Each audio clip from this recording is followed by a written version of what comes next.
Jamal Nyers here for Seconds Out with Sam Eggington at the Crawler versus Burns press conference. How does it feel to be part of another massive night of boxing in Manchester? Mate, it's always like I said in the press conference, it's always good to come to Manchester. They're never, you know, the place is always packed. You know, no matter who's on the card, what's top of the bill. You know, the Manchester fans always pack the arena out. It's always a good, loud night. So yeah, I'm glad to be back.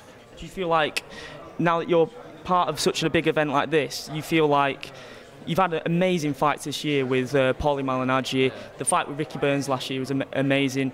You really bring a warrior's spirit to the ring. Do you feel that every time you step into the ring you have to bring an exciting fight?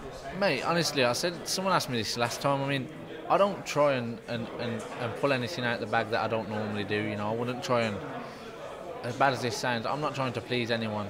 You know, the fans, Eddie Hearn. I just box how, you know, I've sort of boxed since I was young. Do you know what I mean? It's not nothing that I don't try and turn up and excite. It's just how I box. It's just what I'm used to. So, you know, and I suppose that's good in a way because I don't have to try hard to do anything special. You know, it's just what I do in general. So, you know, a knockout's always nice, but I never go in expecting, you know, an early night.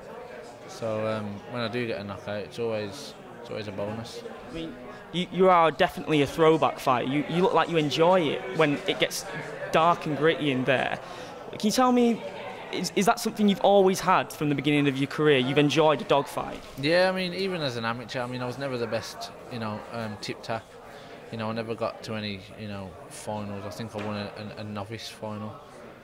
So I was never that way inclined. I mean, you know, even now I try and box a bit more, but you know, it's never great. I enjoy. I mean, it's not so much I enjoy. I mean, I suppose I find it a bit more easier to have a dogfight.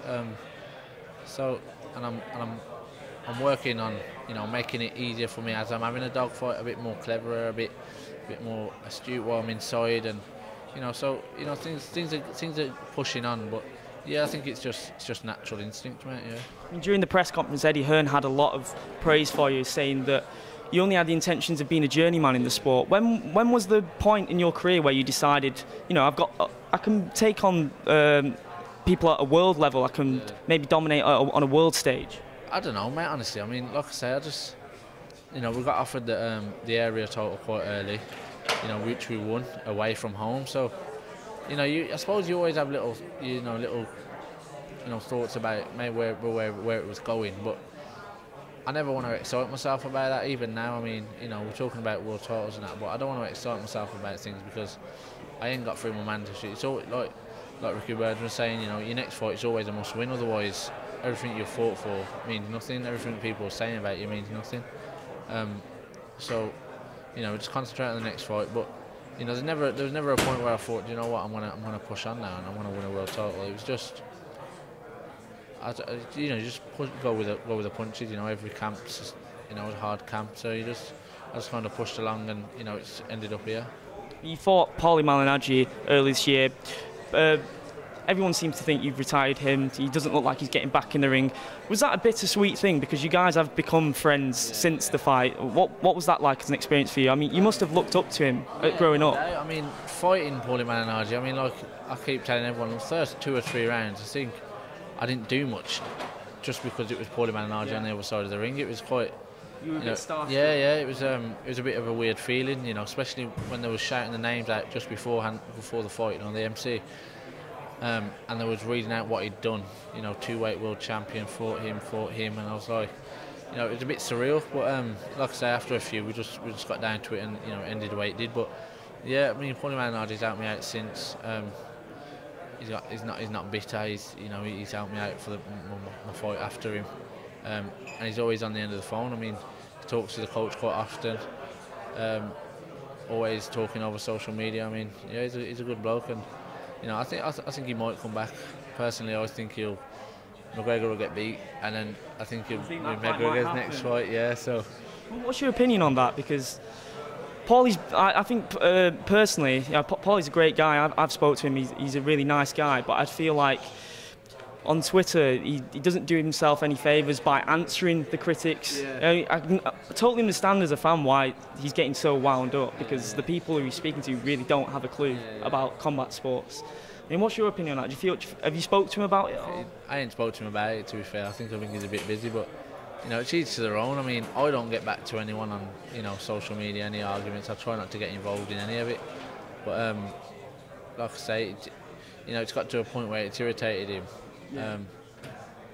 I saw a bit of his Brooklyn radio station thing last night, and his podcast, there was a few other things that went on in the camp that I don't think it was just the pictures that had built up, the irritation. So he's just got a bit more irritated than usual, and he's had an outburst, which I suppose you can only.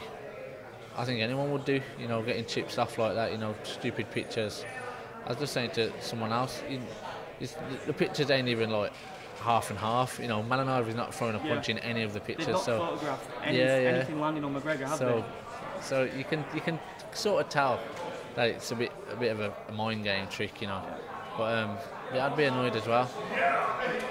I mean, you've had that experience now with Paulie.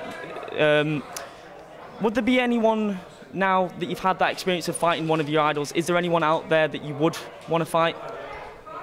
I don't ever try and pick fights, pick names, but like I say, I just want to move on.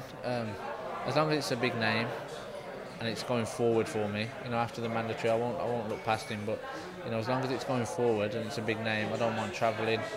I want to push on as soon as possible. So we'll have to see what happens after the mandatory.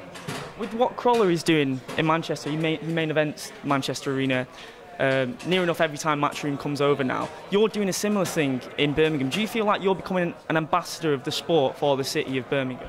There's a few. I mean, like I say, there's a few good kids coming out of Birmingham. Obviously you got the Yaffoys, which are probably leading the way. I'll probably come second in that, but there's a few other good kids that are coming through, and there's loads of people from Birmingham. Yeah, I've headlined a few, but it's hard to compete with the Yaffoys with what they've done and how they're doing it. But yeah, I mean, hopefully in a few years to come, that I can do the same. I can try and get a world title and headline a few world title shows and pick up a few fans on the way. But we'll have to wait and see. Well, I can't wait. Every time you step into the ring, it tends to be an all-out war or a vicious KO. So I'm expecting nothing less come fight night. So thanks a lot. Cheers. Thanks a lot.